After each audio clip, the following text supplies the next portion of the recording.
हमारी ये पॉडकास्ट सिर्फ और सिर्फ असली महाभारत ग्रंथ पे आधारित है। पिछले वीडियो में आपने जाना वसु का शाप मिलने का कारण।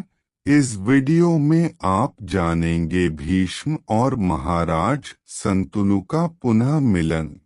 एक समय किसी हिंसक पशु को बाणों से बींधकर राजा शांतनु उसका पीछा करते हुए भागीरथी गंगा के तट पर आए। उन्होंने देखा कि गंगा जी में बहुत थोड़ा जल रह गया है।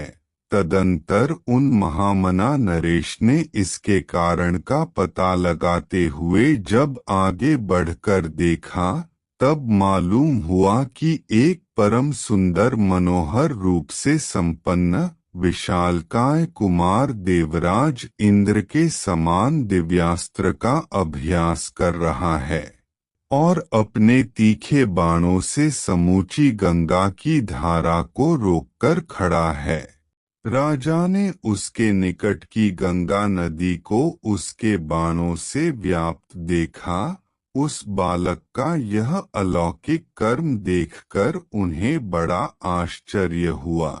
शांतनु ने अपने पुत्र को पहले पैदा होने के समय ही देखा था, अतः उन बुद्धिमान नरेश को उस समय उसकी याद नहीं आई, इसीलिए वे अपने ही पुत्र को पहचान न सके। बालक ने अपने पिता को देखकर उन्हें माया से मोहित कर दिया और मोहित करके शीघ्र वहीं अंतर्धान हो गया।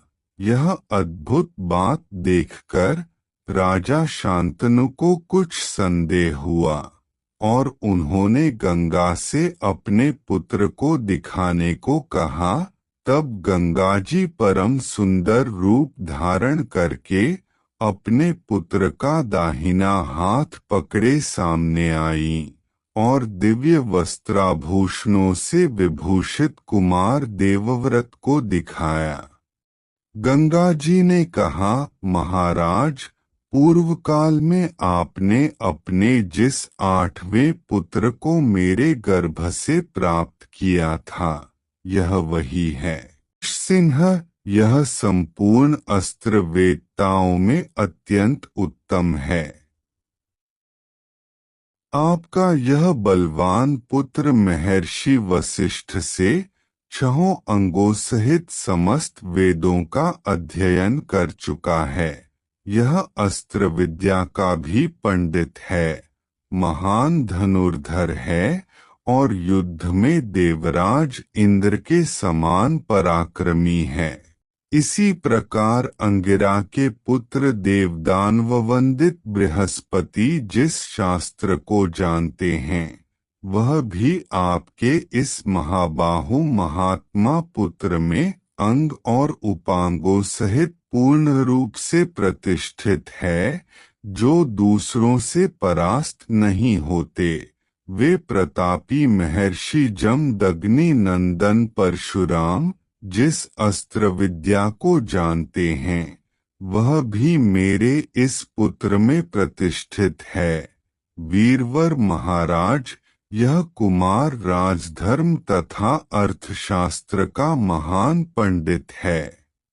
मेरे दिए हुए इस महाधनुर्धर वीर पुत्र को आप घर ले जाइए। ऐसा कहकर महाभागा गंगा देवी वहीं अंतर्धान हो गईं।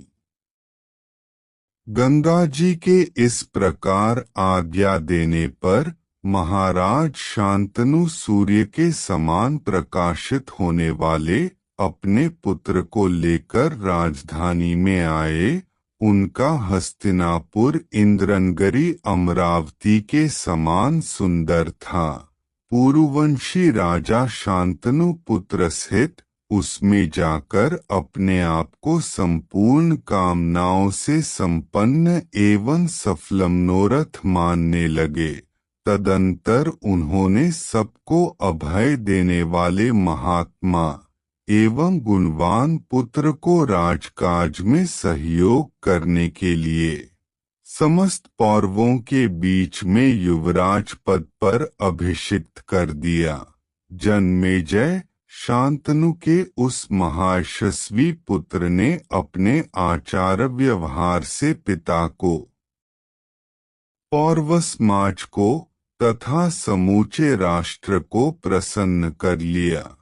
अगर आपको ये पॉडकास्ट अच्छी लगी, महाभारत को जानने के लिए इस चैनल को सब्सक्राइब जरूर करें। धन्यवाद।